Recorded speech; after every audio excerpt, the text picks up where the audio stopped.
এখনো অরক্ষিত দেশের 2 বিমানবন্দর, উড়োজাহাজের ধাক্কায় গরু মৃত্যুর পরও নড়েনি টনক।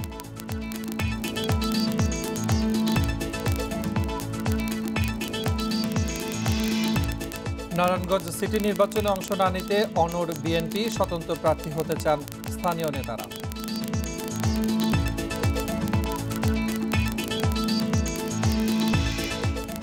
ঢাকায় ডিসেম্বরেও কমছে না ডেঙ্গুর প্রকোপ, শুকনো মৌসুমেও এডিসের লার্ভা পাওয়ার শঙ্কা।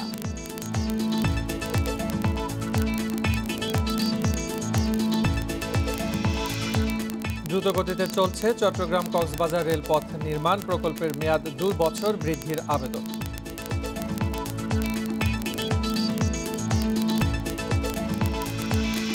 বৃষ্টির জন্য আজও ঢাকা টেস্টের বিঘ্নের শঙ্কা, দ্বিতীয় দিনে মাত্র 6 ওভার খেলা, পাকিস্তানের রান 188।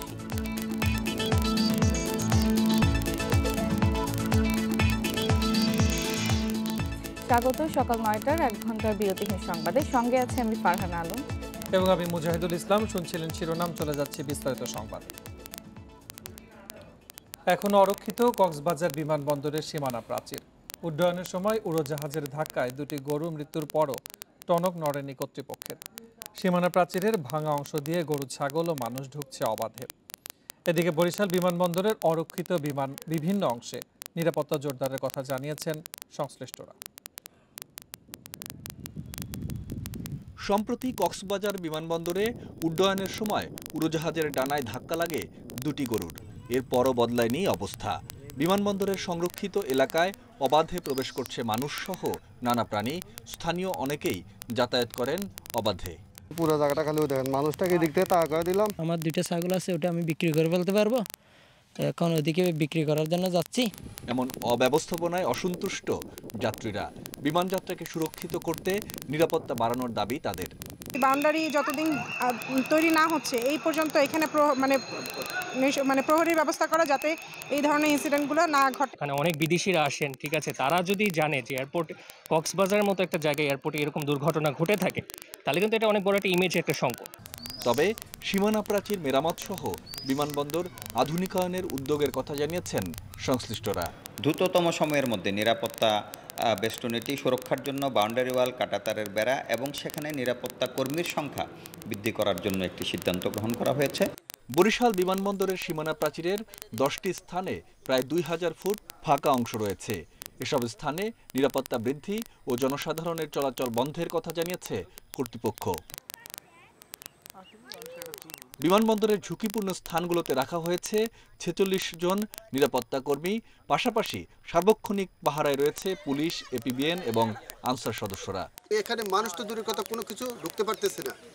আমরা এখন সিকিউরিটি অল টাইম আমরা টহল এবং সবসময় ডিউটি করে যাচ্ছি। আমাদের পুলিশ বাহিনী রয়েছে, আনসার বাহিনী রয়েছে, তারপরে এপিবিএন রয়েছে, তারা সার্বক্ষণিক থাকেন। আর যে সকল জায়গায় ওখানে গ্যাপ আছে, যেসব জায়গায় ভাঙা আছে, যেসব জায়গা থেকে মানুষ অহরহ ঢুকতে পারে, সে সকল জায়গায় ইতিমধ্যেই তারা পদক্ষেপ নিয়েছেন। বরিশাল বিমানবন্দরে দৈনিক ওঠানামা করে 3টি flight. Mamunur Rashid, independent news desk. Narayanganj city নির্বাচনে এখন পর্যন্ত না যাওয়ার সিদ্ধান্ত বিএনপির, তবে মাঠে নেমেছেন স্থানীয় নেতারা। প্রয়োজনে ভোট করতে চান স্বতন্ত্র প্রার্থী হয়ে। এদিকে আওয়ামী লীগের মেয়র প্রার্থী সেলিনা হায়াৎ আইভীর হুঁশিয়ারি, কোনো নেতা নৌকার বিরুদ্ধে গেলে ব্যবস্থা নেবে দল।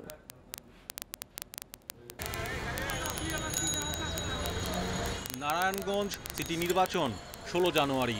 দলীয় প্রতীকে হতে যাওয়া এই ভোট হবে ইভিএমে। এতে আবারও নৌকার মেয়র প্রার্থী সেলিনা হায়াৎ আইভী। এদিকে বর্তমান সরকার ও নির্বাচন কমিশনের অধীনে কোনো ভোটে না যাওয়ার ঘোষণা দিয়েছে বিএনপি। ইউপি নির্বাচনেও দেয়নি দলীয় প্রার্থী। নারায়ণগঞ্জ প্রশ্নে এখনও কেন্দ্রীয় সিদ্ধান্ত না এলেও বসে নেই ধানের শীষের আগ্রহীরা। কেউ কেউ ভাবছেন স্বতন্ত্র প্রার্থী হওয়ার কথাও। দল যদি আমাকে বলে আপনি প্রত্যাহার করেন, তো আমি প্রত্যাহার করে নিব। আর যদি দল ওরকম কিছু না বলে, দেখায় দিতে যে সরকারের বা নির্বাচন যারা করছে তাদের কোন কোন জায়গায় তাদের ত্রুটিগুলো আছে, সেগুলি নির্বাচন করে আমি দেখায় দেওয়ার চেষ্টা করব। এবার নির্বাচনটা যে জনগণের একটা ভূমিকা থাকবে আমার দৃঢ় বিশ্বাস। দলের নীতির বিরুদ্ধে কোনো কাজে তো আমরা যেতে পারবো না, কিন্তু নারায়ণগঞ্জের একটা পলিটিক্স আছে, নারায়ণগঞ্জের একটা বিষয় আছে, এই সব মিলাইয়া টিলাইয়া এটা একটা আলোচনা চলছে। তবে ভোট নিয়ে অনেকটাই নির্ভর আওয়ামী লীগ প্রার্থী সেলিনা হায়াৎ আইভী। আবারও জয়ের ব্যাপারে শতভাগ আশাবাদী তিনি। জনগণ কিন্তু আপনি মনে করেন এটা পছন্দ করে না যে এখানে উল্টাপাল্টা হোক। জনগণ কিন্তু চায় এখানে সঠিক ভোটটা দেওয়ার জন্য, আইভীকে দেওয়ার জন্য। তার আশা দলের সব নেতারা নিজের অবস্থার অবনতি না ঘটিয়ে নৌকার হয়ে একযোগে কাজ করবেন। দলগতভাবে তারা সবাই নৌকার কাজ করবে। তার মধ্যে কেউ একজন দুইজন যদি ব্যক্তিগতভাবে দলের বিপক্ষে, নেত্রীর বিপক্ষে অবস্থান নেয়, সেই ক্ষেত্রে তার ব্যবস্থা যেটা নেওয়া সেটা দলই সিদ্ধান্ত দিবে। নারায়ণগঞ্জ সিটিতে মোট ভোটার 5,02,000, কেন্দ্র 190টি। Mahmudul Hasan, independent news, Dhaka. ডিসেম্বরেও রাজধানীতে কমছে না ডেঙ্গুর প্রকোপ। নির্মাণাধীন ভবন, বাসাবাড়ির ছাদ ও পরিত্যক্ত স্থানে এখনও মিলছে এডিসের লার্ভা।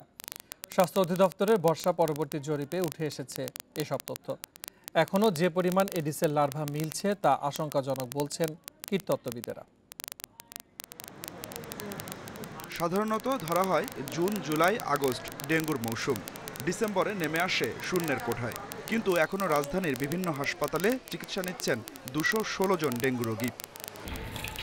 এরই মধ্যে বর্ষা পরবর্তী জরিপ শুরু করেছে স্বাস্থ্য অধিদপ্তর। এডিসের লার্ভার সন্ধান চালানো হয় রামপুরার একটি নির্মাণাধীন ভবনে। একটি ড্রামে জমানো পানিতে মেলে অসংখ্য লার্ভা। এবার জরিপ দল ঢুকলো একটি বসত বাড়িতে। সেখানে খাবার পানির জারেও পাওয়া গেল লার্ভা। কলে পানি ডাইলে কল সাফাই তো এই জায়গা দিকে লাস্টে একটু পানি রয়ে গেছে, এটা আমরা সাফ করি একটু পরে পরে জালি দেওয়ার সেদি শুরু না, এই ময়লা যায় আর আমরা একটু পরে সবাই সাফ করি। ডিসেম্বরেও এত পরিমাণ এডিসের লার্ভা পাওয়া আশঙ্কাজনক বলছেন কীটতত্ত্ববিদেরা। যখনই বৃষ্টিপাত হয় তারপরে 1 মাস এই ডেঙ্গু রোগীর সংখ্যা বেড়ে যাওয়ার একটা সুযোগ থাকে। তো এই ক্লাইমেট চেঞ্জের কারণে বৃষ্টিপাত, আর্দ্রতা এবং তাপমাত্রার পরিবর্তনের কারণে এডিস মশার যে বিহেভিয়ার বা চারিত্রিক পরিবর্তন বা জন্মানোর স্বভাবে যে পরিবর্তন, যেসব কারণে ডেঙ্গু এখন সারা বছরই আমাদের দেশে থাকবে। 11 ডিসেম্বর পর্যন্ত চলবে এ জরিপ। 2 সিটির 98 ওয়ার্ডের 100 এলাকার তথ্য সংগ্রহ করা হবে। পরে এডিসের ঘনত্বের তথ্য জানানো হবে সিটি কর্পোরেশনকে। যে স্যাম্পল কালেকশন করেছি আমরা দেখতে পেয়েছি যে মানুষ বেশিরভাগ কনস্ট্রাকশন বিল্ডিংয়ের ভিতরে যে প্লাস্টিকের ড্রাম, এর পাশাপাশি মানুষের ঘরের যে ফুলের টব এবং এই জায়গাগুলো থেকে আমরা প্রধানত দেখতে পাচ্ছি যে এডিস মশার লার্ভা আমরা পেয়েছি। স্বাস্থ্য অধিদপ্তরের দেয়া তথ্য অনুযায়ী এডিসের বেশি ঘনত্বের এলাকাগুলোতে বিশেষ কর্মসূচি নেওয়ার কথা বলছে city corporation. Adilur Rahman, independent news, Dhaka. দেশে আপাতত লকডাউনের কোনো পরিকল্পনা নেই, তবে সীমান্ত বন্ধ না হলেও ল্যাব পরীক্ষার উপর জোর দিচ্ছে সরকার, জানিয়েছেন স্বাস্থ্যমন্ত্রী জাহিদ মালেক। করোনার নতুন ধরন ওমিক্রন রোধে টিকা ও স্বাস্থ্যবিধি মেনে চলার আহ্বান জানান তিনি। রোববার দুপুরে সাভারে নবনির্মিত Bangladesh institute of health management পরিদর্শনে যান স্বাস্থ্যমন্ত্রী জাহিদ মালেক। এ সময় তিনি জানান, করোনার নতুন ভ্যারিয়েন্ট ওমিক্রনের কারণে এখনই সীমান্ত বন্ধের পরিকল্পনা নেই। এই মুহূর্তে বর্ডার বন্ধ করার কোনো পরিকল্পনা নাই। বর্ডারে আমরা পরীক্ষার ব্যবস্থা, আমাদের স্ক্রিনিংয়ের ব্যবস্থা, টেস্টের ব্যবস্থা, কোয়ারেন্টাইনের ব্যবস্থা আমরা জোরদার করেছি। আর এখন দেশে সেই ধরনের কোনো পরিবেশ তৈরি হয় নাই যে পরিবেশে আমাদের লকডাউনের চিন্তা করতে হবে। স্বাস্থ্যমন্ত্রী জানান, বিমানবন্দরের ল্যাবকে আরও বড় ও আধুনিকায়ন করা হয়েছে। ওমিক্রন রোধে সীমান্তে করোনা পরীক্ষা, স্ক্রিনিং ও বিদেশ থেকে আগতদের কোয়ারেন্টাইন জোরদার করা হয়েছে। দেশ ভালো আছে, নিরাপদে আছে। আপনারা জানেন প্রত্যেক দিন 1-2টা করে 3টা করে আমরা মৃত্যুর খবর পাই। আমরা আশা করি যে এই অবস্থা থাকলে হয়তো অচিরেই বাংলাদেশ মৃত্যুর হার শূন্যে নেমে আসবে। ওমিক্রন রোধে টিকা ও স্বাস্থ্যবিধি মেনে চলতে জনগণকে সচেতন হওয়ার তাগিদ দেন। এছাড়া বুস্টার ডোজ দেওয়ার পরিকল্পনা চলছে বলেও জানান স্বাস্থ্যমন্ত্রী। Independent news desk. অস্ত্র প্রতিযোগিতায় অর্থ ব্যয় না করে সার্বজনীন টেকসই উন্নয়নে কাজ করতে বিশ্ব নেতাদের প্রতি আহ্বান প্রধানমন্ত্রী শেখ হাসিনা। জোর দেন বিশ্বের শান্তি প্রতিষ্ঠায় জবাবদিহিমূলক ব্যবস্থা গড়ে তোলার। রোববার হোটেল ইন্টারকন্টিনেন্টালে বিশ্ব শান্তি সম্মেলনের সমাপনী অনুষ্ঠানে ভার্চুয়ালি যোগ দিয়ে এসব কথা বলেন তিনি। জাতির পিতা বঙ্গবন্ধু শেখ মুজিবুর রহমানের জন্মশতবর্ষ উদযাপনে ঢাকায় বিশ্ব শান্তি সম্মেলনের সমাপনী অনুষ্ঠানে গণভবন থেকে ভিডিও কনফারেন্সে যোগ দেন প্রধানমন্ত্রী।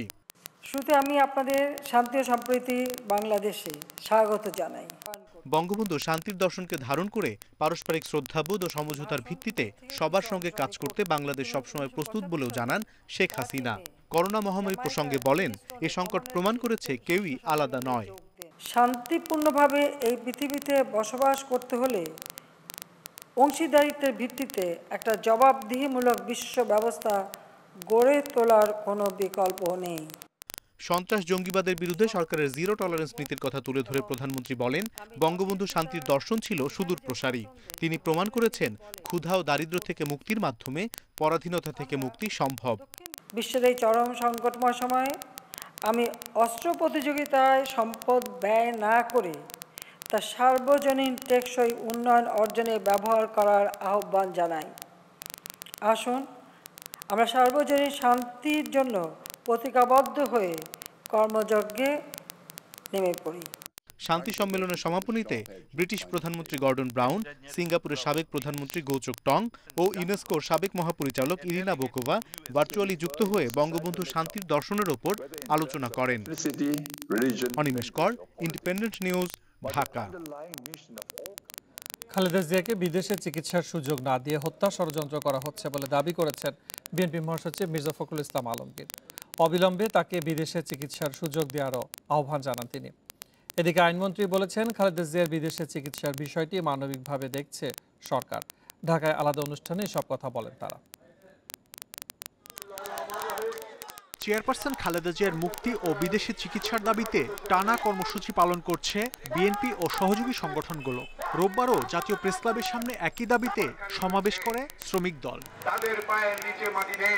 সমাবেশে প্রধান অতিথির বক্তব্যে বিএনপি মহাসচিব দাবি করেন, খালেদা জিয়া এখন গুরুতর অসুস্থ। অবিলম্বে তাকে বিদেশে চিকিৎসার সুযোগ না দিলে তার জীবন চরম ঝুঁকির মুখে পড়বে। তাকে বন্দী করে গণতন্ত্রকে বন্দী করা হয়েছে, আর আজকে তাকে হত্যা দিয়ে ষড়যন্ত্র করা হয়েছে। সেই ষড়যন্ত্র দিয়ে বাংলাদেশের অস্তিত্বকে বিলুপ্ত করার ষড়যন্ত্র করা হচ্ছে। দেশের বেগম খালেদা জিয়াকে মুক্তি দিন, তার সুচিকিৎসার জন্য ব্যবস্থা গ্রহণ করে তাকে বিদেশে পাঠান, অন্যথায় আপনাদেরকে অবশ্যই জনগণের কাঠগড়ায় দাঁড়াতে হবে। এদিকে আইনমন্ত্রী বলছেন, খালেদা জিয়ার বিদেশে চিকিৎসার কোনো সুযোগ আছে কিনা তা খতিয়ে দেখা হচ্ছে। রোববার আইনজীবীদের এক প্রশিক্ষণ অনুষ্ঠান শেষে সাংবাদিকদের একথা জানান তিনি। আইনের কোনো ফাঁক উপায় আছে কিনা এবং সার্বিক দিক বিবেচনা করার পরেই এটার মনে হয় সিদ্ধান্ত আসা উচিত। তো সেই ক্ষেত্রে এবং আপনারা দেখেছেন যে সব সময় মাননীয় প্রধানমন্ত্রী মানবিক দিক দেখেছেন, কিছু করা যায় কিনা, সেটার কোনো উপায় আছে কিনা, সব দিক দেখেই এটার একটা সুচিন্তিত সিদ্ধান্তে আসাটা আমার মনে হয় সমীচীন। সেই জন্য আমরা একটু সময় নিচ্ছি। গত 13 নভেম্বর খালেদা জিয়া তৃতীয় দফায় হাসপাতালে ভর্তির পর লিভার সিরোসিস শনাক্ত হয়। আবারও বিদেশে চিকিৎসার দাবিতে সরকারের কাছে আবেদন করে তার পরিবার। পাশাপাশি নানা কর্মসূচি পালন করছে বিএনপি। মাহমুদ শরীফ, ইন্ডিপেন্ডেন্ট নিউজ, ঢাকা। খালেদা জিয়া না থাকলে আওয়ামী লীগও থাকবে না।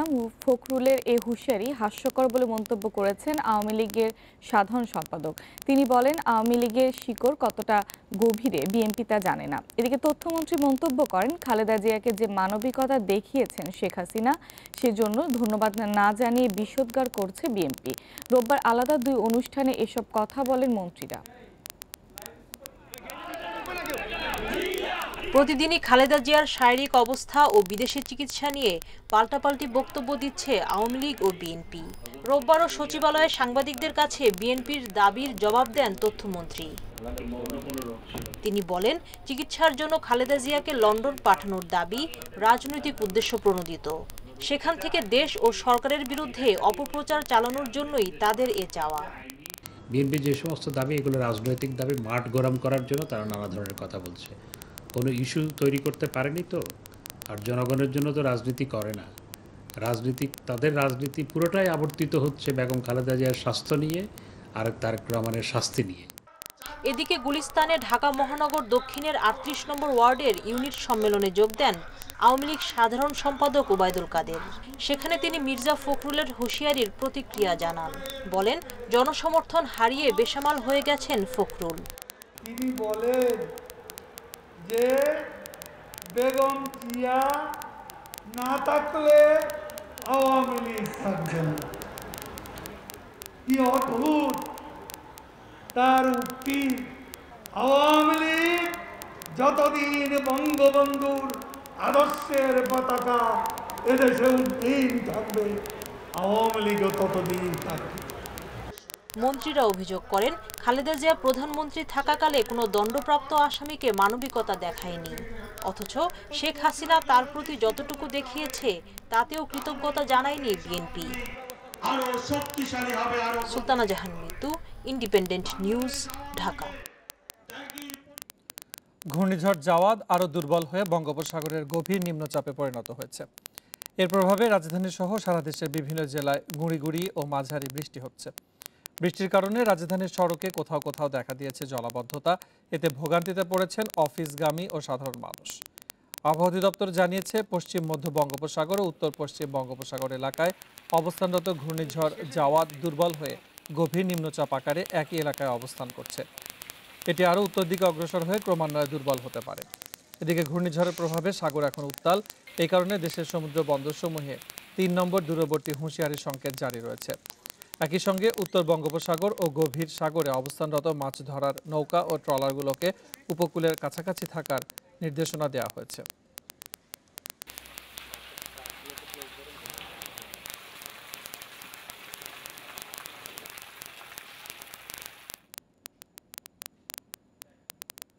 আবহাওয়া পরিস্থিতি নিয়ে আরও জানাতে ঢাকা ও কক্সবাজার থেকে যোগ দিচ্ছেন সহকর্মীরা। শুরুতেই রাজধানীর আগারগাঁও থেকে যোগ দিচ্ছেন সহকর্মী খালেদ রায়হান। রায়হান, যে বিষয়টি জানতে চাইছি, গত রাত থেকেই কিন্তু আমরা বৃষ্টির একটি প্রবণতা লক্ষ্য করছিলাম এবং আজ সকালে সেটি ক্রমান্বয়ে আরও বাড়ছে। আসলে কতক্ষণ নাগাদ এই বৃষ্টিটি থাকতে পারে, এ ব্যাপারে আবহাওয়া অফিস থেকে কোনো ধরনের পূর্বাভাস জানতে পেরেছেন কিনা? দেখুন, আবহাওয়া অফিস থেকে জানানো হয়েছে যে গতকালকে রাত থেকে আজকে সকাল ৬টা পর্যন্ত ঢাকাতে ৪৪ মিলিমিটার বৃষ্টিপাত রেকর্ড করা হয়েছে এবং সবচেয়ে বেশি বৃষ্টিপাত রেকর্ড করা হয়েছে ফরিদপুর জেলায়, সেখানে ৭৭ মিলিমিটার বৃষ্টিপাত রেকর্ড করা হয়েছে। আবহাওয়া অফিস যেটি বলছে যে এই বৃষ্টি কিন্তু মোটামুটি আজকে সারাদিন চলে। আমি যদি দেখাই, আপনি নিশ্চয়ই দেখবেন যে এখানে কিন্তু বৃষ্টি হচ্ছে এখনও সকাল থেকে, যেমনটি আমরা দেখছিলাম ভোরবেলা থেকেই বৃষ্টি হচ্ছিল, কিন্তু যদিও যত দিন বাড়ছে, যত বেলা বাড়ছে, তত কিন্তু বৃষ্টির পরিমাণও কিন্তু আমরা বেশি দেখতে পাচ্ছি। এবং এই বৃষ্টি শুধুমাত্র ঢাকাতেই না, মোটামুটি সারা দেশেই কিন্তু এই বৃষ্টি হচ্ছে এবং আজকে মোটামুটি সারা দিন এই বৃষ্টি চলবে বলেই কিন্তু আবহাওয়া অফিস থেকে এখন পর্যন্ত জানানো হয়েছে। এবং এই বৃষ্টির কারণে যারা সকালে অফিসে যাচ্ছেন, সেই অফিসগামী মানুষদেরকে কিন্তু আসলে ভোগান্তিতে পড়তে হয়েছে। হঠাৎ করে এই বৃষ্টি গত 2 দিন থেকে হলেও আজকে যেহেতু বৃষ্টি বেড়ে গেছে, সেই ক্ষেত্রে কিন্তু মানুষের ভোগান্তি বেড়েছে। আর আবহাওয়ার কথা যদি বলতে যাই, সেক্ষেত্রে সমুদ্র বন্দরগুলোকে কিন্তু এখনও 3 নম্বর স্থানীয় সতর্কতা সংকেত দেখে যেতে বলা হয়েছে, যেটি গতকালকেও কিন্তু ছিল। এবং নদী বন্দরগুলোকে 1 নম্বর স্থানীয় সতর্কতা সংকেত দেখে যেতে বলা হয়েছে। এবং এই 9টার পরে আসলে নতুন করে আরেকটি আবহাওয়ার যে বুলেটিন, সেটি কিন্তু দেওয়া হবে। তারপরে হয়তো নতুন বৃষ্টিপাতের রেকর্ডগুলো জানা যাবে, যে কত বৃষ্টিপাত রেকর্ড করা হয়েছে, কী পরিমাণে বৃষ্টিপাত আছে। এবং এখন পর্যন্ত যেটি বলা হয়েছে আবহাওয়া অফিসের পক্ষ থেকে, যে আজকে সারাদিন থেমে থেমে বৃষ্টিপাত হবে এবং কিছু কিছু জায়গায় একেবারে ধারাবাহিকভাবে বৃষ্টিপাত হতে থাকবে। সেটি কিন্তু আবহাওয়া অফিস থেকে 9টার যে বুলেটিন, সেটি আসলে 9টার বুলেটিনটি 9:30 পৌনে 10টার দিকেই পাওয়া যায়। তখনই হয়তো জানা যাবে যে বৃষ্টিপাত কতক্ষণ নাগাদ হতে পারে। তবে যেই ঘূর্ণিঝড় জাওয়াদের কথা বলা হচ্ছে, সেটি কিন্তু চলে গেছে। সেটি চলে গেলেও যে বৃষ্টিপাত শুরু হয়েছিল প্রায় 3 দিন আগে গুড়ি গুড়ি, সেটি কিন্তু আজকে মোটামুটি বেশ বেড়েছে এবং 9টার পরে বৃষ্টিপাতটি হয়তো নতুন রেকর্ড দেওয়া হবে। আরেকটি বিষয় হচ্ছে যে এখন পর্যন্ত আবহাওয়া অফিসের পক্ষ থেকে যেটি বলা হচ্ছে যে নিম্নচাপ, যেটি গভীর নিম্নচাপ রয়েছে, সেটি কিছুক্ষণের মধ্যে হয়তো নিম্নচাপ ঘোষণা দেওয়া হবে আবহাওয়া অফিসের পক্ষ থেকে। জি রায়হান, আপনি আরও তথ্য সংগ্রহ করতে থাকুন। আমরা এবারে সরাসরি চলে যাচ্ছি কক্সবাজারে, সেখান থেকে যোগ দিচ্ছেন সহকর্মী তৌফিকুল ইসলাম। তৌফিক, আমরা কিন্তু রাজধানী শহর ঢাকাতে গত 2 দিন থেকেই একটি আবহাওয়ার বিপর্যস্ত অবস্থা দেখছি এবং আজ সারাদিনই বৃষ্টির একটি সম্ভাবনা বলা হচ্ছে। সেক্ষেত্রে আসলে কক্সবাজারের সার্বিক আবহাওয়া পরিস্থিতি কেমন দেখছেন এবং সাগরের কি ধরনের পরিস্থিতি পরিলক্ষিত করছেন?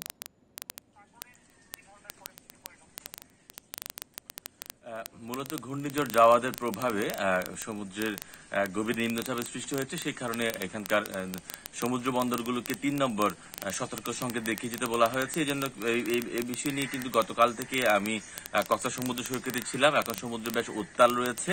তবে আপনাকে একটা বিষয় বলে রাখি, আজ গতকাল মধ্যরাত থেকে কিন্তু বৃষ্টি হচ্ছে। আমার ঠিক 10 মিনিট আগে খুব ভারী বৃষ্টি হয়েছিল এবং হঠাৎ করে বৃষ্টি থেমে যায়, আবার খুব বেশি গুড়ি গুড়ি বৃষ্টি, আবার ভারী বৃষ্টি, এরকমই বৃষ্টির দেখা মিলছে কক্সবাজারে। তবে আরেকটি বিষয় আপনাকে বলে রাখি, কক্সবাজারের যে আবহাওয়া পরিস্থিতি, এটি আমি আবহাওয়া অফিসের সাথে কথা বলেছি যে আজকে সারাদিন এরকম থাকবে বলে তিনি আমাদেরকে জানিয়েছেন।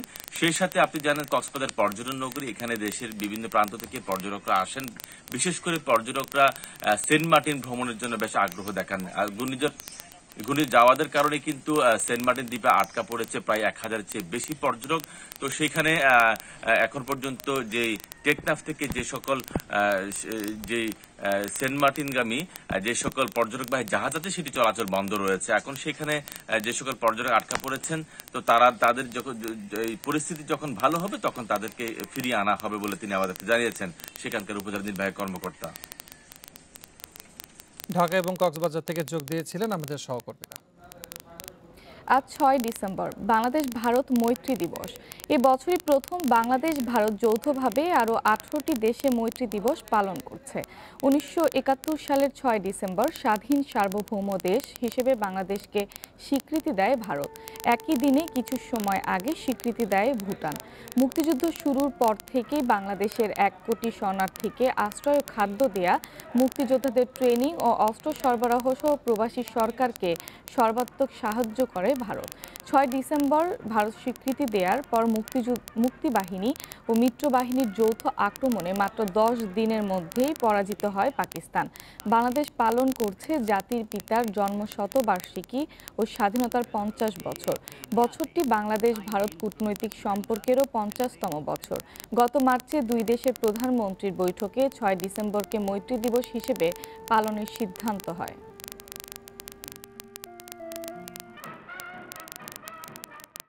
আজ মেহেরপুর মুক্ত দিবস। 1971 সালের এই দিনে মুক্তিবাহিনীর সর্বাত্মক আক্রমণে পরাজিত হয় পাকিস্তানি হানাদার বাহিনী। 2 ডিসেম্বর গাংনী উপজেলা হানাদার মুক্ত হলে ভারতের শিকারপুর থেকে মুক্তিবাহিনী চুয়াডাঙ্গার হাট বোয়ালিয়া গ্রামে ঘাঁটি স্থাপন করে। পরে মিত্রবাহিনী ও মুক্তিবাহিনী সম্মিলিতভাবে 5 ডিসেম্বর মেহেরপুরে প্রবেশ করে। পাক হানাদার বাহিনীকে হটানোর পাশাপাশি সীমান্ত এলাকা থেকে অসংখ্য মাইন অপসারণের মধ্য দিয়ে 6 ডিসেম্বর হানাদার মুক্ত হয় মেহেরপুর। পাকিস্তানি হায়নাদের নির্মম নির্যাতনের হাত থেকে মুক্তি মেলে জেলাবাসীর।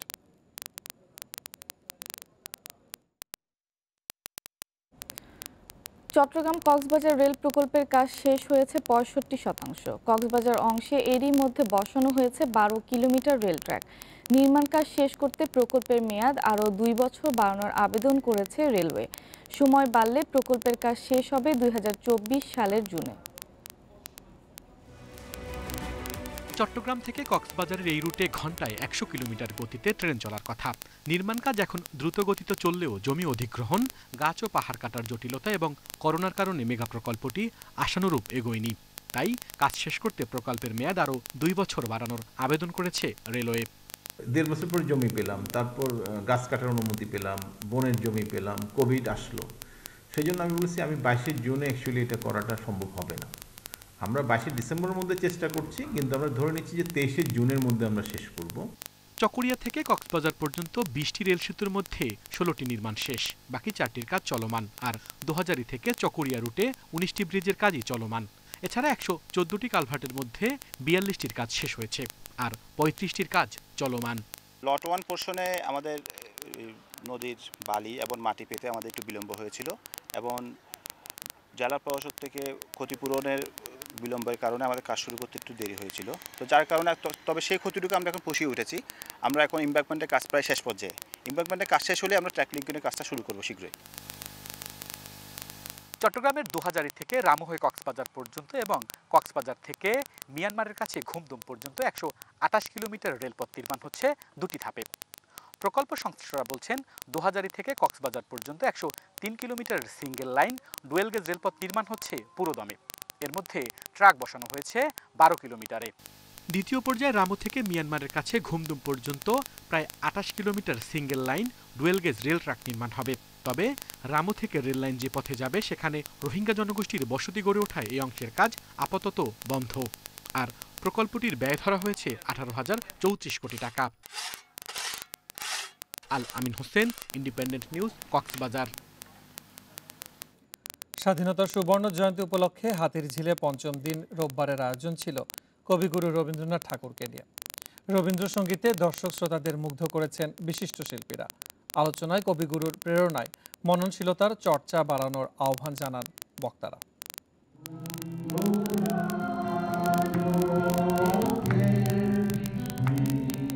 স্বাধীনতার সুবর্ণ জয়ন্তী উদযাপনে হাতিরঝিলে লাল সবুজের উৎসবের পঞ্চম দিনের আয়োজন ছিল কবি রবীন্দ্রনাথ ঠাকুরকে নিয়ে।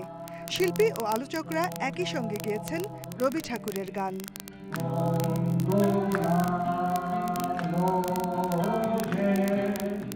বরেণ্য শিল্পীদের পরিবেশনায় রবীন্দ্রসঙ্গীত মুগ্ধ করেছে শ্রোতাদের।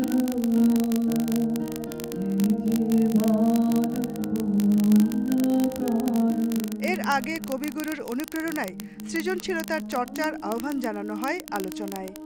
আজকে যখন মাদকের হিংস্র থাবা, সেখান থেকে যদি আমাদের যুবগোষ্ঠীকে, আমাদের যুব সমাজকে বিরত রাখতে হয়, সংস্কৃতি চর্চা একটি বড় উপায়। সেখানে যত বেশি সংস্কৃতি চর্চা হবে তত বেশি মানুষ মননশীল হবে, মানুষের মন পরিশীলিত হবে।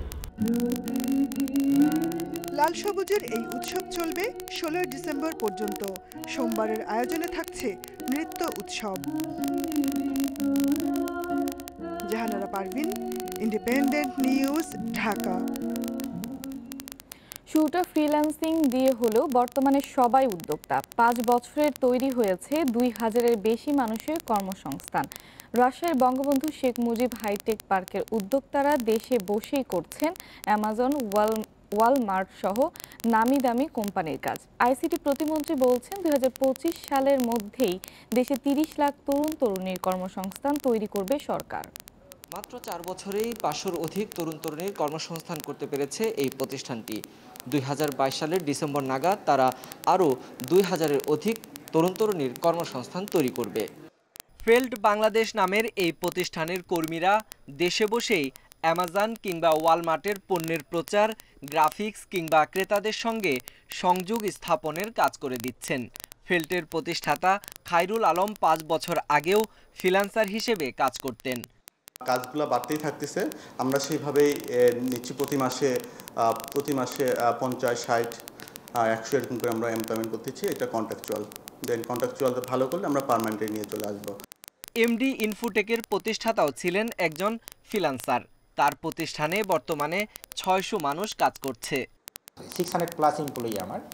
আর আমার এখন যে কাজে আছে, এই কাজগুলো যদি আমি ইমপ্লিমেন্ট করি, আমরা 15,000 এমপ্লয়মেন্ট জেনারেট করতে পারবো। Customer service, product researching, operation, accounting সব কাজগুলোই এখন বাংলাদেশ থেকে হয়। আমার এই কোম্পানি কাজ করে। তথ্য ও যোগাযোগ প্রযুক্তি প্রতিমন্ত্রী বলছেন বেকার তরুণদের কর্মসংস্থান তৈরি করতে নানা প্রকল্প নেওয়া হচ্ছে। 2025 সালের মধ্যেই আইটি খাতে 5 বিলিয়ন পণ্য রপ্তানি করা হবে। আমাদের ফ্রিল্যান্সার কমিউনিটি বাড়ছে, সফটওয়্যার বিজনেস বাড়ছে, মিলে আমাদের আইসিটি শিল্পের একটা বড় লক্ষ্য, আমরা 25 সালের মধ্যে আমরা $5 বিলিয়ন আমরা রপ্তানি আয় করতে চাই এবং 30 লক্ষ তরুণ তরুণীর কর্মসংস্থান সৃষ্টি করতে চাই। দক্ষ মানব সম্পদ তৈরি করতে এরই মধ্যে 20 লাখ তরুণ তরুণীকে প্রশিক্ষণের মাধ্যমে দক্ষ করে তোলা হয়েছে বলেও জানান আইসিটি প্রতিমন্ত্রী। Sohel Rana, independent news, Rajshahi. ধর্মের নামে মানুষ হত্যা ও জিহাদকে উস্কে দিচ্ছে রাজারবাগের পীর। কাউন্টার টেরোরিজমের প্রতিবেদনে এই তথ্য উঠে এসেছে। এতে আরও বলা হয়েছে, নিষিদ্ধ জঙ্গি সংগঠনগুলোর সাথে পীর দিল্লুর রহমানের কর্মকাণ্ডের মিল রয়েছে। বিচারপতি এম ইনায়েতুর রহিম ও বিচারপতি মোস্তাফিজুর রহমানের বেঞ্চে এই নিয়ে শুনানি হয়। এ সময় দিল্লুর রহমান ও তার অনুসারীদের বিদেশ যাত্রায় বাধা দেওয়া যাবে বলে আদেশ দেয় হাইকোর্ট।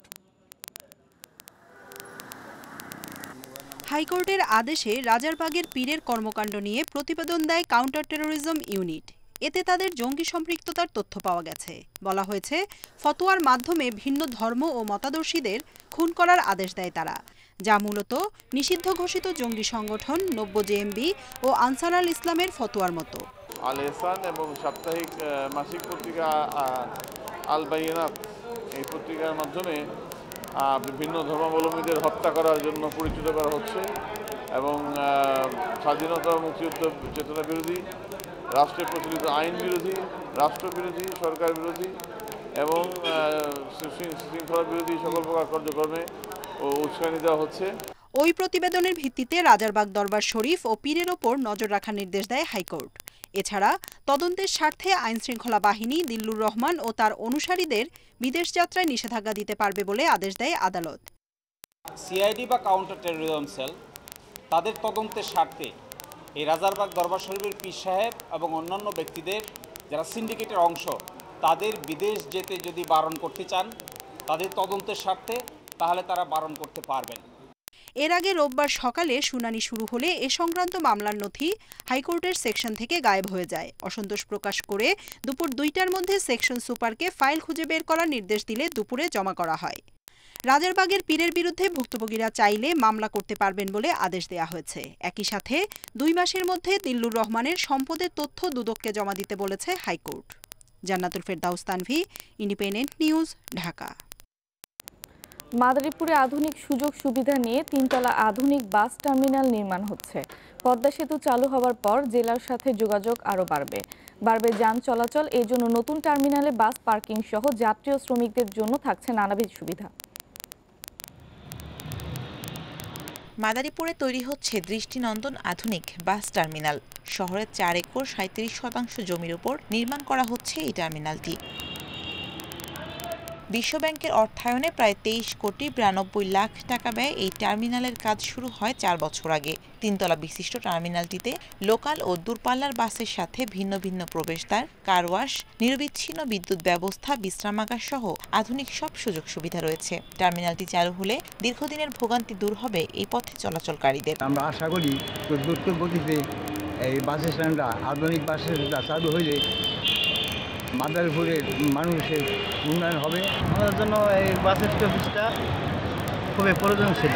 টার্মিনালটি নির্মাণের ফলে মাদারীপুরের অর্থসামাজিক অবস্থা পাল্টে যাবে বলছে মেয়র। এটি আধুনিক শহর হবে এবং আমাদের সাথে ঢাকার সাথে যোগাযোগ ব্যবস্থা খুব দ্রুততর হওয়ার জন্য আমরা পাবলিক ট্রান্সপোর্ট ব্যবস্থাপনাকে আরও সাজিয়ে এবং অত্যাধুনিক গাড়ির ব্যবস্থাপনা এই শহরে যাতায়াত করবে এটি ভেবে আমরা আধুনিক বাস টার্মিনালের ব্যবস্থাপনা নিয়েছি।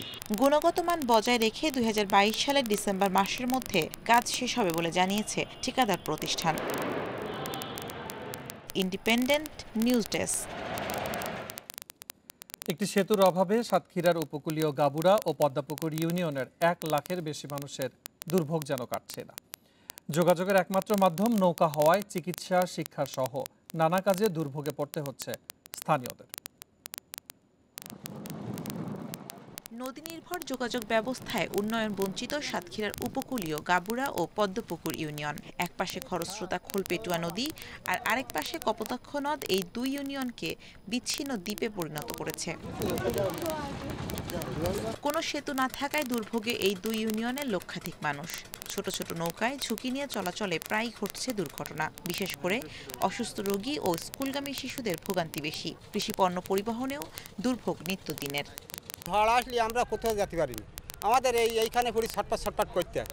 হ্যাঁ, তা আমাদের চাই আল্লাহকে আমি এই কামনা করি যে বৃষ্টি আমরা পাই। চিকিৎসা সেবা, যাতায়াত ব্যবস্থা খুবই অনুন্নত, যার কারণে এখানে ব্রিজে হলে আমরা সুবিধা পাবো। গাড়ি, জি বাইক বা ইঞ্জিন ভ্যান, মোটরসাইকেল যেটা তো আছে আমাদের, সেটা এপার ওপার পার করা কষ্ট। যদি ব্রিজ হয়ে যায় তাহলে এই ধরনের যানবাহনের ব্যবস্থা সুব্যবস্থা হবে। সমস্যা সমাধানে দ্রুত ব্যবস্থা নেওয়া হবে বলছে সড়ক ও জনপথ বিভাগ। আছে এই নদীতে আমাদের একটি ব্রিজ নির্মাণের পরিকল্পনা আছে। এই লক্ষ্যে আমরা হাইড্রোলজি, মরফোলজির কাজ সম্পূর্ণ করেছি এবং এটার পরে আমরা ডিজাইনে পাঠাবো। ডিজাইনটা হয়ে গেলে পরে আমরা পরবর্তীতে ডিপিপি প্রণয়নের কাজ করব। এরই মধ্যে সংসদে সেতু নির্মাণের প্রস্তাবনা দেওয়া হয়েছে বলে জানিয়েছেন স্থানীয় সংসদ সদস্য। এই স্থানে সেতু নির্মাণ হয় তাহলে অবশ্যই এই জনগণ উপকৃত হবে। কৃষি খাতে, চিংড়ি খাতে এবং যোগাযোগ ব্যবস্থায় ব্যাপক উন্নয়ন সাধিত হবে। স্থানীয়রা বলছেন খোলপেটুয়া নদীর উপর সেতু নির্মিত হলে দুর্ভোগ কমার পাশাপাশি বদলে যাবে এলাকার অর্থ-সামাজিক চিত্র। Independent news desk. মরমী সাধক কবি হাসন রাজার ৯৯তম মৃত্যুবার্ষিকী আজ। তবে দিনটিকে ঘিরে হাসন রাজার দেশ হিসেবে পরিচিত সুনামগঞ্জে নেই বড় কোনো আয়োজন। প্রাতিষ্ঠানিক উদ্যোগে এই সাধকের জীবন, দর্শন এবং গানের চর্চা করার দাবি স্থানীয় মানুষ এবং হাসন সঙ্গীত চর্চাকারী শিল্পীদের।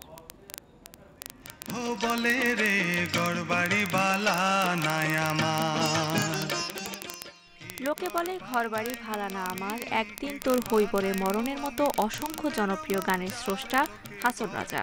সুনামগঞ্জের লক্ষণশ্রীর ধনাঢ্য জমিদার পরিবারে 1854 সালে জন্ম হাসন রাজার। জীবদ্দশায় রচনা করেন প্রায় 200-র বেশি গান। সকল ধর্মের বিভেদ ভেঙে মাটি ও মানুষের কথা বলে গেছেন তার গানে। 1922 সালের এই দিনে মৃত্যুবরণ করেন এই সাধক। কিন্তু দিনটিকে ঘিরে সুনামগঞ্জে নেই তেমন কোনো আয়োজন। যথাযথ পরিকল্পিত ব্যবস্থা না করার কারণে আমার মনে হয় যেই চর্চাটা বা যেই পরিমাণ চর্চাটা করা উচিত ছিল সেটি এখন পর্যন্ত সম্পূর্ণভাবে বাস্তবায়িত হচ্ছে না। মরমী কবিদের এই যে গবেষণা এবং তাদের সৃষ্টিকর্ম, এই নিয়ে গবেষণার কোনো কার্যক্রম আসলে সুনামগঞ্জে মূলত নেই। আমরা দেখতে পাচ্ছি যে সুনামগঞ্জের মানুষই ওনার সঠিক সুরটি জানতে পারছে না, সঠিকভাবে ওনার গানের চর্চা করছে না, যার কারণে ওনার গানগুলো বিকৃত হয়ে যাচ্ছে, ওনার সুরগুলো বিকৃত হয়ে যাচ্ছে।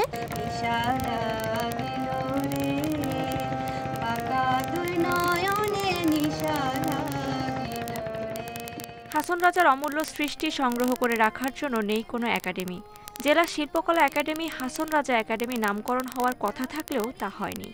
সরকার কিংবা প্রশাসনের পক্ষ থেকে হাসন রাজার জন্মবার্ষিকী কিংবা মৃত্যুবার্ষিকী কিংবা ওনার সৃষ্টিকর্মকে ধরে রাখার জন্য কোনো উদ্যোগ নেওয়া হবে না।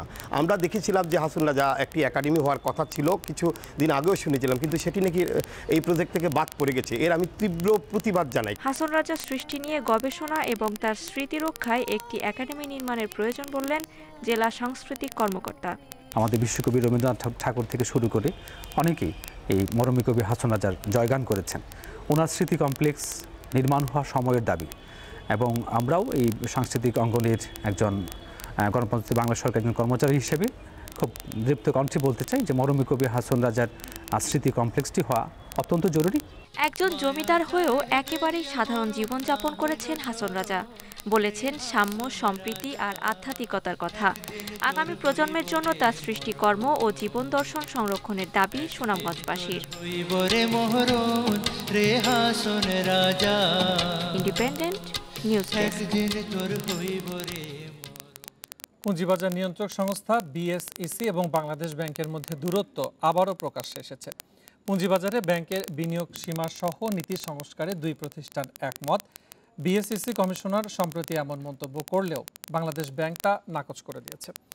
দেশের অর্থনীতির স্বার্থে দুই নিয়ন্ত্রক প্রতিষ্ঠানের এই টানাপোড়েন দ্রুত নিরসনের তাগিদ দিচ্ছেন পুঁজিবাজার বিশ্লেষকেরা। পুঁজিবাজারে গুরুত্বপূর্ণ খাত ব্যাংক ও আর্থিক প্রতিষ্ঠানের অভিভাবক প্রতিষ্ঠান বাংলাদেশ ব্যাংক, যা পুঁজিবাজারে তফসিলি ব্যাংকগুলোর বিনিয়োগ সীমা নির্ধারণ ও নিয়ন্ত্রণ করে। বর্তমানে সাবসিডিয়ারি প্রতিষ্ঠান সহ কোনো ব্যাংক তার পরিশোধিত মূলধনের 50% বাজারে বিনিয়োগ করতে পারে। তবে এই বিনিয়োগ মূল্যায়ন করা হয় ফান্ড ও শেয়ারের বাজার মূল্যের উপর। অর্থাৎ বাজার মূল্য বেড়ে গেলে নতুন বিনিয়োগের সুযোগ কমে যায়, এমনকি শেয়ার বিক্রি করতেও বাধ্য হয় ব্যাংকগুলো। এরই মধ্যে বিনিয়োগ সীমা লঙ্ঘনের কারণে কয়েকটি ব্যাংক জরিমানাও গুনেছে। গত সপ্তাহে বন্ড সহ পুঁজিবাজারে ব্যাংকের বিনিয়োগ সীমার সংজ্ঞা পরিবর্তনের দাবি জানায় বিএসইসি। বন্ড মার্কেটের বিষয়, সেখানে এই ক্যাপিটাল মার্কেট এক্সপোজার এবং সেটাকে যাতে করে কস্ট বেসিসে অ্যাসেস করা হয়, এই সমস্ত বিষয় সহ আমরা সব কিছুই আলোচনা করেছি। আমরা অন্যান্য যে সমস্ত ক্যাপিটাল মার্কেট স্ট্যাবিলাইজেশন ফান্ড ছিল সেটারও যৌক্তিকতা বলেছি। সব বিষয়ে আমরা একমত হয়েছি। এর ভূমিকা আপনারা আগামী কয়েকদিনের মধ্যে দেখতে পাবেন। বাংলাদেশ ব্যাংকের ডেপুটি গভর্নরের সাথে বৈঠক শেষে পুঁজিবাজারের জন্য এমন আশাব্যঞ্জক তথ্য দিলেও পরদিনই বাংলাদেশ ব্যাংক এক বিজ্ঞপ্তিতে জানায় কোনো সিদ্ধান্ত হয়নি আলোচনায়। অর্থাৎ শেয়ারের বাজার মূল্যেই বিনিয়োগ সীমা নির্ধারণের পক্ষে কেন্দ্রীয় ব্যাংক। বাংলাদেশ ব্যাংক বাজার মূল্যকেই গুরুত্ব দিচ্ছে। 10 টাকা একটা শেয়ার কেনো যার বাজার মূল্য এখন 15 টাকা, তাহলে তো আসলে তুমি 15 টাকার অ্যাসেট তোমার কাছে আছে। সেই ক্ষেত্রে যদি কোনো টাকা ইনভেস্ট করেছো এই হিসেবে হয়তো ট্রিট করতে হবে। পুঁজিবাজার ও অর্থনীতির স্বার্থে দুই নিয়ন্ত্রক সংস্থার মধ্যে সমন্বয় ও যোগাযোগ বৃদ্ধির মাধ্যমে এ টানাপোড়েন দূর করার পরামর্শ দিচ্ছেন বিশ্লেষকরা। বাংলাদেশ ব্যাংক যে অবস্থান নিয়েছে আমার মনে হয় আলাপ আলোচনার মাধ্যমে এটা আশু সমাধান প্রয়োজন। আদারওয়াইজ শুধুমাত্র বাংলাদেশের বিনিয়োগকারী না, বিদেশে বিনিয়োগকারীদের কাছেও কিন্তু একটা রং বার্তা চলে যাবে যে দুটো পর্দার নিয়ন্ত্রণকারী সংস্থার মধ্যে বোঝাপড়ার টানপোড়েন আছে। এদিকে বর্তমান পরিস্থিতিকে আমলে নিয়ে আগামী মঙ্গলবার দুই প্রতিষ্ঠানের শীর্ষ ব্যক্তিদের নিয়ে বৈঠকে বসবে অর্থ মন্ত্রণালয়। Hari Saha, independent news, Dhaka. ভোক্তাকে ভ্যাট দিতে বাধ্য করতে পণ্য মূল্যের মধ্যে ভ্যাট যুক্ত করতে যাচ্ছে জাতীয় রাজস্ব বোর্ড এনবিআর। এরই মধ্যে কিছু ইএফডি মেশিনে এ ব্যবস্থা চালু হয়েছে। এনবিআর কর্মকর্তারা জানিয়েছেন শীঘ্রই সব ধরনের খুচরা ব্যবসা প্রতিষ্ঠানে ব্যবস্থা চালু করা হবে। রোববার সকালে রাজধানীর সেগুন বাগিচায় ইএফডি লটারি ড্রর অনুষ্ঠানে তারা এসব কথা জানান। ধরা যাক কোনো এসি রেস্টুরেন্টে একটি খাবারের দাম ১০০ টাকা। এখন দামের সাথে 10% হিসাবে 10 টাকা ভ্যাট যুক্ত করে ক্রেতার কাছ থেকে 110 টাকা আদায় করে ওই রেস্টুরেন্ট। এনবিআর চেয়ারম্যানের মতে এভাবে অনেক ক্রেতাই ভ্যাট দিতে চান না। ক্রেতার কাছে ক্ষতিগ্রস্ত হয় এনবিআরের ভাবমূর্তি। এ কারণে সম্প্রতি নতুন সিদ্ধান্ত নেয় সংস্থাটি। একটি আদেশ জারি করে এনবিআর জানায় পণ্যের মূল্যের মধ্যেই ভ্যাট থাকতে হবে, অর্থাৎ পণ্যের গায়ে দাম লেখা থাকবে 110 টাকা, যার 10 টাকা ভ্যাট হিসেবে এনবিআর পাবে। তখন গ্রাহকের ভিতরে অনুভূতি হয় যে আমি খেলাম 100 টাকা, 10 টাকা দেওয়া লাগলো অতিরিক্ত আমাকে সরকারকে ভ্যাট বাবদ। তখন রিটেল শপের সাথে এই 10 টাকা দেবো না দেবো ইত্যাদি নিয়ে ঝগড়াঝাটি হয় এবং একটা সরকারের প্রতি বা আমাদের প্রতিও একটি নেগেটিভ ধারণা তৈরি হয়। আদেশ জারির পর বিতরণ করা সব ইএফডি মেশিনে নতুন ব্যবস্থা চালু করার নির্দেশ দেয় এনবিআর, কিন্তু তা করতে পারেনি ভেন্ডর প্রতিষ্ঠান। এনবিআর এর হিসেবে প্রায় 100 প্রতিষ্ঠানে নতুন নিয়মে ভ্যাট আদায় হচ্ছে। ভ্যাট সহ মূল্য সেটি ভেন্ডর প্রতিষ্ঠান আমার মনে হয় যে একটি বেশি সময় নিয়ে নিচ্ছে এবং কালকে যেটা স্যার আমাকে ইনফর্ম করা হয়েছে যে 101টা প্রতিষ্ঠানের মতো তারা এটা করতে পেরেছে। তবে একটু চ্যালেঞ্জ আছে যেহেতু বিভিন্ন প্রতিষ্ঠানে অনেক আইটেম এবং সেক্ষেত্রে তারা ওই যে কোনো ভুল হয়ে যায় কিনা সেজন্য তারা একটু সতর্ক। আমাদের সব কমিশনারকে বলে দিয়েছে যে বিভিন্ন জায়গায় যারা হাত চালান দেয় সেখানেও তারা ইনক্লুসিভ করে দেবে বা ভিতরে ঢুকে দেখাবে, দুইভাবেই দেখানো যায়, ভিতরে দেখা দিবে। এনবিআর কর্মকর্তারা জানান এখন থেকে বিতরণ করা সব ইএফডির মাধ্যমে নতুন নিয়মে ভ্যাট আদায় করা হবে। তবে পুরনো মেশিন ইসিআরে এখনই নতুন নিয়ম চালু করা সম্ভব নয় বলে জানান তারা। এজন্য ভ্যাট অনলাইন ব্যবস্থায় পরিবর্তন আনতে হবে, কিন্তু প্রকল্প শেষ হয়ে যাওয়ায় ভ্যাট অনলাইন ব্যবস্থায় পরিবর্তন আনায় জটিলতা দেখছেন তারা। এনবিআর কর্মকর্তারা জানান এরই মধ্যে ৩৫০০ প্রতিষ্ঠানে ইএফডি বসানো হয়েছে। নতুন নিয়ম অনুযায়ী বিক্রি করা হচ্ছে এই machine. Ruhul Amin, independent news, Dhaka. 11 December থেকে দেশের সব মহানগরে শিক্ষার্থীদের হাফ ভাড়া কার্যকরের সিদ্ধান্ত নিয়েছে বাংলাদেশ সড়ক পরিবহন মালিক সমিতি। রোববার চট্টগ্রাম প্রেস ক্লাব মিলনায়তনে আয়োজিত এক সংবাদ সম্মেলনে এই ঘোষণা দেন সমিতির মহাসচিব খন্দকার এনায়েতুল্লাহ। বলেন, তবে হাফ ভাড়ার ক্ষেত্রে শিক্ষার্থীদের অবশ্যই ছবিযুক্ত পরিচয়পত্র দেখাতে হবে। সকাল 7টা থেকে রাত 8টা পর্যন্ত এটি কার্যকর হবে। তবে স্কুলের প্রাতিষ্ঠানিক এবং সরকারি ছুটির দিনে এই হাফ ভাড়ার বিষয়টি প্রযোজ্য হবে না বলে জানিয়েছে তারা।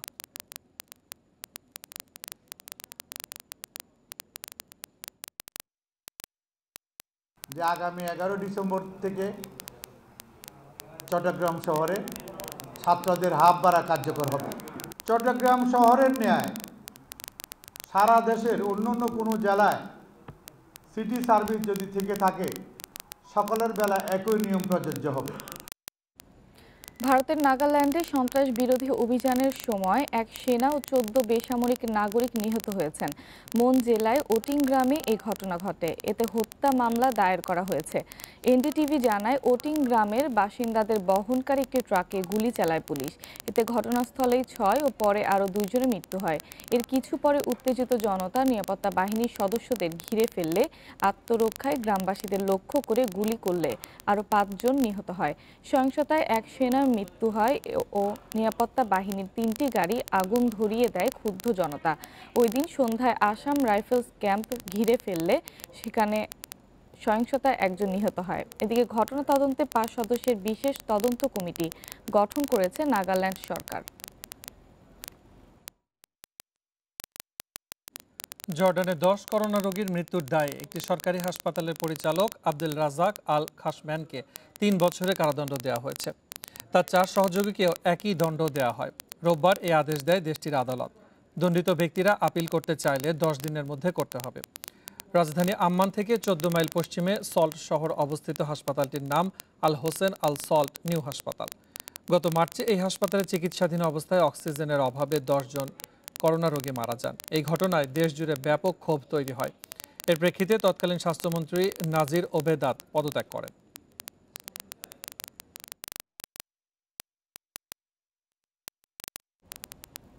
অবিলম্বে আফগান নিরাপত্তা বাহিনীর সাবেক সদস্যদের হত্যা ও গুম বন্ধ করতে তালেবানকে হুঁশিয়ারি দিয়েছে যুক্তরাষ্ট্র ও তার মিত্ররা। এক যৌথ বিবৃতিতে 22টি দেশ এ হুঁশিয়ারি দেয়।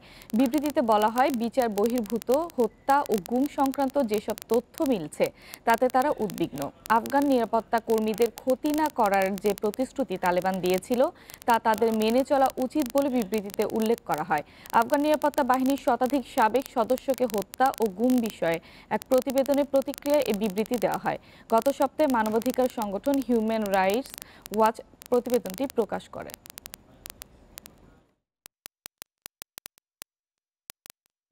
বিশ্বে করোনায় একদিনে ৩,৯৮০ জনের মৃত্যু হয়েছে। নতুন শনাক্ত 4,12,000-এর বেশি।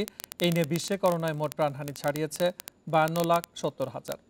এই পর্যন্ত আক্রান্ত 26,61,00,000-এর বেশি। বিশ্বে করোনায় একদিনে সর্বোচ্চ 1,206 জনের মৃত্যু হয়েছে রাশিয়ায়। 24 ঘন্টায় সর্বোচ্চ 43,992 জন শনাক্ত যুক্তরাজ্যে। সংক্রমণ ঠেকাতে নতুন বিধিনিষেধ জারির বিরুদ্ধে রোববার বেলজিয়ামের ব্রাসেলসে বিক্ষোভ করে হাজারো মানুষ। এদিকে এক প্রতিবেদনে বলা হয়েছে, আফ্রিকার দেশগুলো টিকা বৈষম্যের শিকার। বর্তমান পরিস্থিতিতে 2022 সালের মধ্যে মহাদেশটির 70% জনসংখ্যা টিকা না পেলে চরমভাবে ক্ষতিগ্রস্ত হবে অঞ্চলটি। আফ্রিকায় এখন পর্যন্ত মৃত্যু ছাড়িয়েছে 2,24,000। এই পর্যন্ত আক্রান্ত হয়েছে 88,20,000-এর বেশি।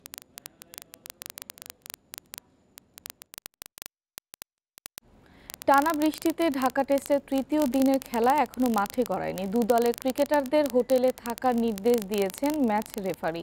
সকাল 10টায় পরবর্তী সিদ্ধান্ত জানানো হবে। বৃষ্টির দাপটে টেস্টের দ্বিতীয় দিন খেলা হয় মাত্র 6 ওভার 2 বল। দুদিন মিলিয়ে 63 ওভার 2 বল খেলে। প্রথম ইনিংসে পাকিস্তানের সংগ্রহ 2 উইকেটে 188 রান। মিরপুরে দফায় দফায় বৃষ্টি টেস্টের মেজাজে চির ধরিয়েছে। প্রথম সেশনে খেলা না হওয়ায় আগেভাগে লাঞ্চ বিরতি। সেখান থেকে ফিরে সুখবর, বেলা 12:50 মাঠে গড়ায় দ্বিতীয় দিনের খেলা। দিনের প্রথম বলটি লেগ স্ট্যাম্পের বাইরে।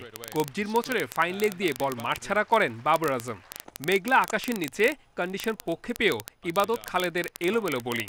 তাদের আলগা বলগুলো অনায়াসে খেলেছেন বাবর আজহার। 36 রান নিয়ে দিন শুরু করা আজহার 50 করেন 126 বলে। 91 টেস্টে এটি তার 34তম 50। এর আগে বাবরের সঙ্গে আজহারের জুটি পৌঁছায় 3 অঙ্কে। এরপরই বাধা হয়ে দাঁড়ায় বৃষ্টি। সেখান থেকে আর শুরু করা যায়নি খেলা। পরিস্থিতি বুঝে বেলা 3টায় আসে সিদ্ধান্ত। পরিত্যক্ত হয় দ্বিতীয় দিনের খেলা। 71 রানে অপরাজিত বাবর, আজহার 52 রানে। বাংলাদেশের জন্য কঠিনই হবে সামনের 3টি দিন। যদি পাকিস্তানের সাথে যদি আমরা কম্পেয়ার করি, ওদের পেস বোলাররা খুব তারাই আমাদেরকে ডমিনেট করছে, ইনিশিয়ালি উইকেট নিচ্ছে। হয়তো আমাদের পেস বোলাররা মেন্টালি আমরা মানে যদি কম্পেয়ার করে নিজেকে নিজে যে উইকেট নিতে পারছে না, সো তাদের ওই উইকেট নেওয়ার জন্য হয়তো তারা একটু এক্সট্রা কোনো কিছু করতে গিয়ে হয়তো তাদের জায়গাগুলো নড়ে যাচ্ছে। ঘূর্ণিঝড় জাওয়াদের প্রভাব থাকবে আরো 2 দিন। ফলে বৃষ্টির সাথে মিতালিতে চলবে ঢাকা টেস্টের ভাগ্য। Saiful Majumdar, independent news. নাটকীয়ভাবে নিউজিল্যান্ড সিরিজ থেকে ছুটির আবেদন করা সাকিবকে নিয়ে চলছে আলোচনা সমালোচনা। গেল কয়েক বছরে গুরুত্বপূর্ণ সিরিজের আগে সাকিবের সরে দাঁড়ানোয় টেস্টে তার নিবেদন নিয়ে প্রশ্ন উঠছে। সাকিবের এই ছুটির সংস্কৃতি ছড়িয়ে পড়ছে তামিম মুশফিকদের মাঝেও। বিসিবি কঠোর না হলে পরিণতি হবে ভয়াবহ বলছেন সাবেক ক্রিকেটার ইশতিয়াক আহমেদ। খোলা চোখে সাকিবের এই বৃষ্টি বিলাস সবাইকে আনন্দ দিলেও ঢাকা টেস্টের বিচারে কিছুটা বেমানান। কারণ টি-20তে হোয়াইট ওয়াশের পর চট্টগ্রাম টেস্টেও পাকিস্তানের কাছে হার। এমন ব্যাকফুটে থাকা দলের সেরা তারকার এমন শিশুতোষ আচরণ কতটা যৌক্তিক প্রশ্ন থেকেই যায়। তবে প্রতীকী অর্থে নিউজিল্যান্ড সিরিজ থেকে ছুটির উদযাপন ধরলে দারুণ মিলে যায়। সেই ছুটির আবেদন নিয়ে তোলপাড় ক্রিকেট পাড়া। সাকিবের টেস্ট নিবেদন নিয়ে প্রশ্ন উঠছে। পরিসংখ্যান বলছে দিনকে দিন টেস্টের প্রতি আগ্রহ হারাচ্ছেন সাকিব। 2007 সালে তার অভিষেকের পর বাংলাদেশ খেলেছে 80 টেস্ট, এর মধ্যে 59টি খেলেছেন বিশ্বসেরা অলরাউন্ডার। প্রথম 10 বছরের চেয়ে পরের 4 বছরে সংখ্যা হয়েছে দ্বিগুণ। 2017 সাল থেকে শুরু হয়েছে সাকিবের ছুটি বাহানা। সেবার সাউথ আফ্রিকা সফরের আগে 6 মাস টেস্ট না খেলার সিদ্ধান্ত নিয়েছিলেন। 2019 সালে বাংলাদেশ 5 ম্যাচ খেললেও সাকিব ছিলেন মাত্র একটি ম্যাচে। ইনজুরি আর ছুটি মিলিয়ে 2020-এ খেলেননি একটা ম্যাচও। তারা মনে করে যে হয়তোবা দেশ এবং দল থেকে তারা বড়, যে কারণেই তারা এই যে একটা প্রক্রিয়া শুরু করেছে তারা, এটা আমরা বেশ কিছু বছর ধরেই দেখছি যে সিনিয়র প্লেয়ারদের মধ্যে এই একটা হ্যাবিট, একটা অভ্যাসে পরিণত হয়েছে। সাকিবের মতোই দলের কথা না ভেবে সময় সুযোগ বুঝে ছুটি নিচ্ছেন অভিজ্ঞ ক্রিকেটাররা। নানা কারণের কথা বলা হলেও বিশ্বকাপে তামিম যাননি নিজের ইচ্ছায়। মুশফিক এর আগে মিস করেছেন পাকিস্তান সফর। ঘটনাগুলোর নেতিবাচক প্রভাব পড়ছে দলের উপর, দেশের উপর। জুনিয়র প্লেয়ারদের উপরে নেগেটিভ প্রভাবটা এই জন্য পড়ে যে আসল সময় সিনিয়র প্লেয়ারদেরকে তারা পাচ্ছে না, যেখানে তাদের থাকা দরকার, যেখানে তাদের গাইডেন্স, তাদেরকে মেন্টরিং করার দরকার, সেখানে সিনিয়র প্লেয়াররা নাই। এবং এই জিনিসটাই বিসিবি উপলব্ধি করতে পারছে না। চাইলে খেলবে, না চাইলে খেলবে তাদের নিজের ইচ্ছা মতো। এটা আমার মনে হয় এই প্রক্রিয়াটা একদম ইমিডিয়েটলি অ্যাবলিশ করা উচিত। সাকিব তামিমহীন দল নিউজিল্যান্ডে গিয়ে কতটা সুবিধা করতে পারবে তা নিয়ে শঙ্কিত Ishtiaq Ahmed. Mazharul Islam, independent news. Mumbai test জিততে ভারতের দরকার 5 উইকেট, বাকি 2 দিন। 540 রানের টার্গেটে তৃতীয় দিন শেষে নিউজিল্যান্ডের সংগ্রহ 5 উইকেটে 140 রান। এর আগে 7 উইকেটে 276 রানে দ্বিতীয় ইনিংস ঘোষণা করে ভারত। মায়াঙ্ক আগারওয়াল করেন সর্বোচ্চ 62 রান। এবারে এজাজ প্যাটেলের শিকার 4 উইকেট। সব মিলিয়ে ভারতের বিপক্ষে এক টেস্টের রেকর্ড 14 উইকেট নিলেন তিনি। অসম্ভব টার্গেটে অশ্বিনের স্পিনে বিপদে পড়ে New Zealand. Tom Latham, Will Young আর রস টেইলরকে ফেরান এই স্পিনার। 7 রান করে ড্যারেল মিচেলকে তুলে নেন অক্ষর প্যাটেল। টম ব্ল্যান্ডের রান আউটে আরও চাপ বাড়ে কিউইদের। স্বাধীনতা কাপে শেখ রাসেল ক্রীড়া চক্রের সঙ্গে 1-1 গোলে ড্র করেছে শেখ জামাল ধানমন্ডি ক্লাব। বি গ্রুপে সেরা রাসেল কেসি আর রানার্স আপ হয়ে কোয়ার্টার ফাইনালে উঠে বিপদে শেখ জামাল, কারণ শেষ 8-এ তাদের বাধা বসুন্ধরা কিংস। কমলাপুর স্টেডিয়ামে এদিন ম্যাচে 27 মিনিটে এগিয়ে যায় শেখ জামাল। রাহাবারের অ্যাসিস্টে দূরপাল্লার শটে দুর্দান্ত গোল করেন শাহিন। শেষ থাকতেই সমতা ফেরায় শেখ রাসেল। মাসাদোর থ্রু পাসে দারুণ ফিনিশিংয়ে জাল খুঁজে নেন ইসমাইল। বাকি সময় স্কোর লাইনে আর পরিবর্তন আসেনি। দিনের প্রথম ম্যাচে উত্তর বারিধারার বিপক্ষে ম্যাচের 49 মিনিটে জুয়েলের গোলে এগিয়ে যায় বিমান বাহিনী। শেষ দিকে পেনাল্টি থেকে সমতা ফেরান কোশেম। এই ড্রতে 2 দলের বিদায় নিশ্চিত হয়ে যায়।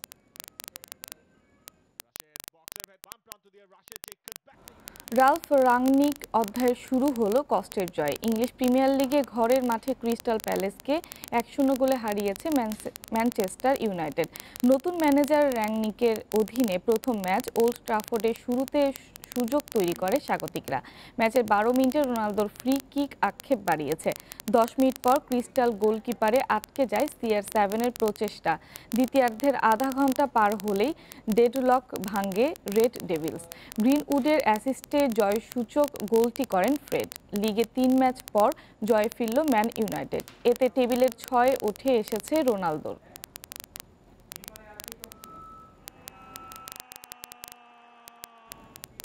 এই ছিল সংবাদে। এছাড়া ইন্ডিপেন্ডেন্ট টেলিভিশনের সব খবর বিস্তারিত জানতে চোখ রাখুন ফেসবুক, ইউটিউব, টুইটারে। ধন্যবাদ এতক্ষণ সাথে থাকার জন্য।